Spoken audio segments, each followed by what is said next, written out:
beralih ke hulu, jadi distribusiin green coffee, brand-brand lain. Terus kayak kita lihat buat kita tuh di mana-mana kopi bisa gampang kita temuin sekarang gitu, nggak susah lagi kalau dulu. Di luar Jabodetabek, untuk tetangga Tuku ini banyak stakeholder di sini, jadi sambil menyapa kali ya, soalnya ditonton Bapak Komisaris. Ngomongin petani kopi doang, tapi ada petani aren dan household yang ada di lingkaran tersebut gitu. Nah, jadi kalau kita lihat coffee culture itu kan orang mikirnya cappuccino, espresso, americano, ya.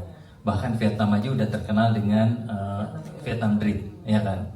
Nah, tapi dari Indonesia nih kayaknya belum ada. Nah, tapi dengan adanya kopi susu gula aren, ini kelihatannya bisa menjadi salah satu Indonesian coffee culture. Ya, siapa tahu nanti 2 tahun lagi, 3 tahun lagi itu akan menjadi tren dunia gitu.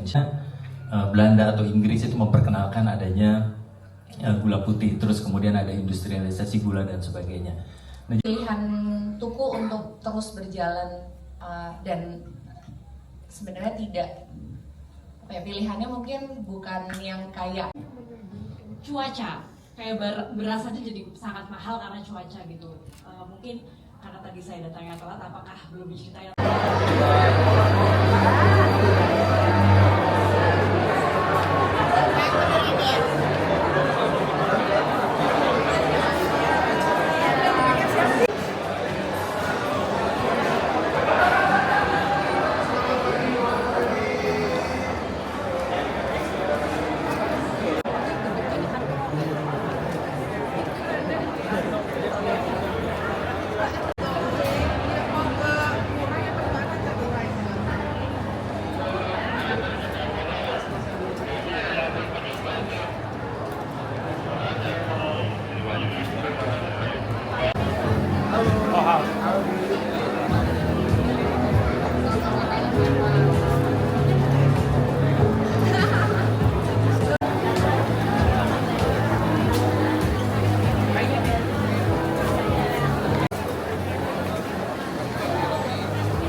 Katanya dia orang-orang yang ke Idea Fest, katanya Idea Fest ini sebenarnya siapa sih orang-orangnya, katanya audiensnya siapa sih, katanya oh ini orang-orang yang kepengen pinter, katanya kepengen kelihatan pinter atau kepengen pinter.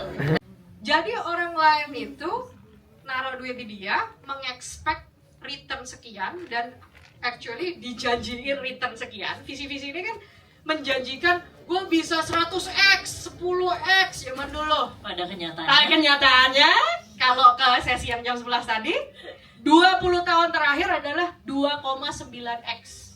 Gua kalau belanja 12 pajak itu belanja.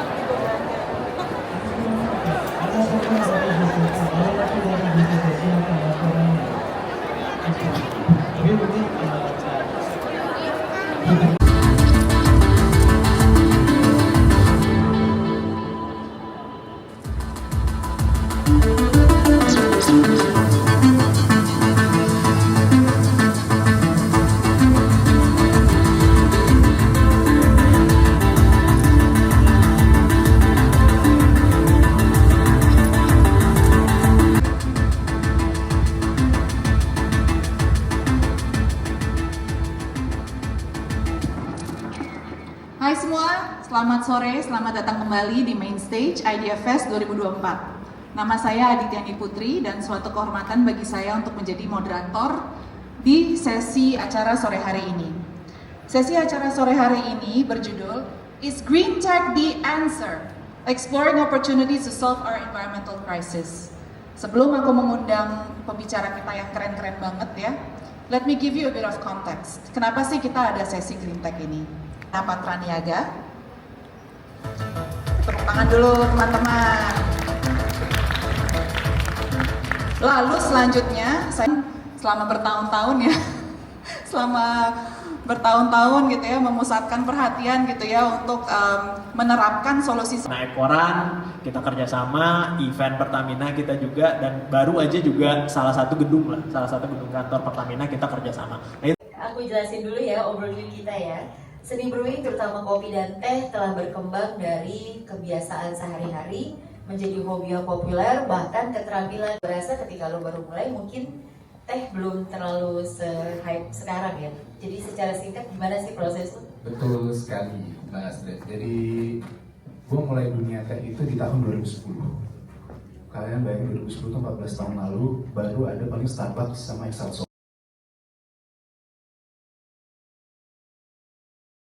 300 santero Amerika.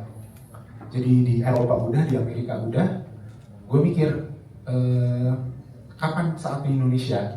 Karena Indonesia kalau kita datang ke pabrik teh, kita akan selalu ceritain ini kualitas satunya lari ke luar negeri. Yang kualitas bawahnya itu buat dalam negeri. Here's where the innovation shines. Rooted in the diverse landscapes of Indonesia's archipelago, our journey is driven by a strong dedication to innovation. With our customer-centric collaboration among thousands of forest baristas, R&D, and L&D teams, we innovate products to ensure excellence and sustainability in every cup.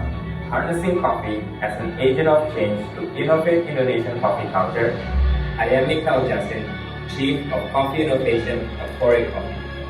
We are proud to lead the charge in bringing the rich Indonesian coffee culture to the world stage for everyone. Tahu-tahu banget bahwa pengen kerja dalam banget di industri kopi, tapi ada satu momen di tahun 2013 di mana waktu itu Melbourne jadi tuan rumah World Barista Championship.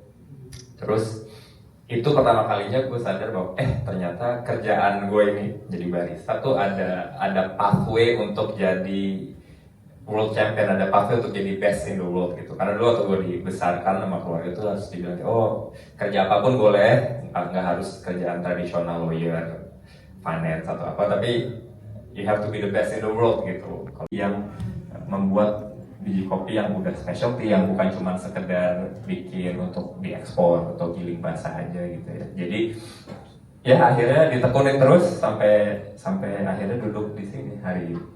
Gimana saat itu persiapannya? Ketiga mood, level keempat itu ke karakter, kayak tadi BCA dari karakter bisa.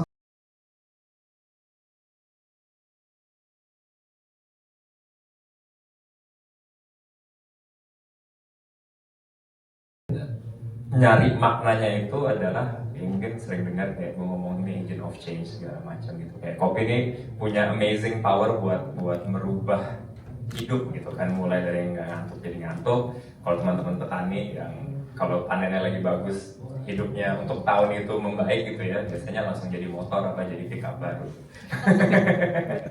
atau jadi sofa gitu ya. Atau kalau barista juga berubah gitu kan. Jadi apapun yang gue lakukan di industri ini, gue melakukannya nggak setengah-setengah gitu ya. Menjadi aspirasi untuk teman-teman barista lain bahwa kayak ada nih satu, kayak zaman gue dulu terinspirasi waktu tahun 2013 ada jalan bahwa ternyata di kerjaan ini bisa menjadi World Barista Champion, yang artinya mungkin kalau barista biasanya gaji UMR gitu kan, bisa digaji sebagai World Champion yang berpuluh-puluh kali lipat gitu.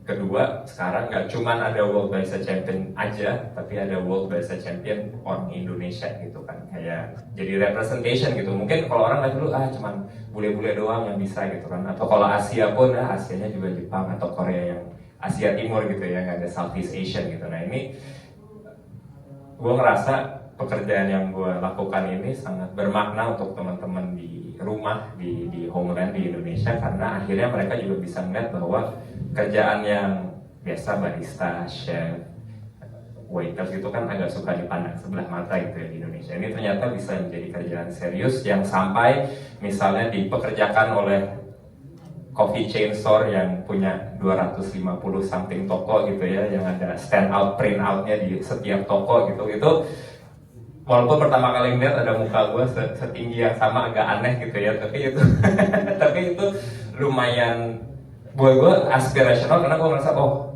biasanya treatment ini tuh cuman di reserve untuk selebriti gitu kan, biasa artis-artis, movie stars atau celebrity chef. Nah sekarang barista udah punya role yang akhirnya bisa menginspire teman-teman yang mungkin ngerasa kecil sebagai barista, kayak aduh kerjaan barista segini doang, kayak suruh bersihin WC, suruh nyuci piring.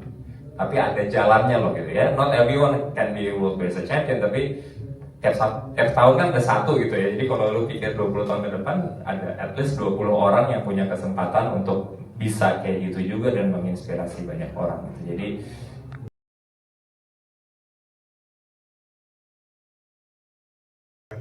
yang mana yang terbaik ya. Ada satu merek, gue sebutin merek aja, apa-apa biar santai ya. Namanya Velclean dari Swiss. Velclean dari Swiss. Even sekarang kayaknya nggak masuk sini nih, gue nggak tahu karena harganya terlalu mahal kali untuk market kita, gue nggak tahu. Mahalan. Velclean, Velclean. Terus pas kita browsing originnya dari mana, ternyata dari Jawa Timur, coklat. Beyond Beauty itu berdiri tahun 2016. Founder dari Beyond Beauty, Lizzy Parra, dari sebelah. Berdiri dong. Kakak berdiri, Bu Lizzy. Berdiri. Maskot. Jadi Lizzy itu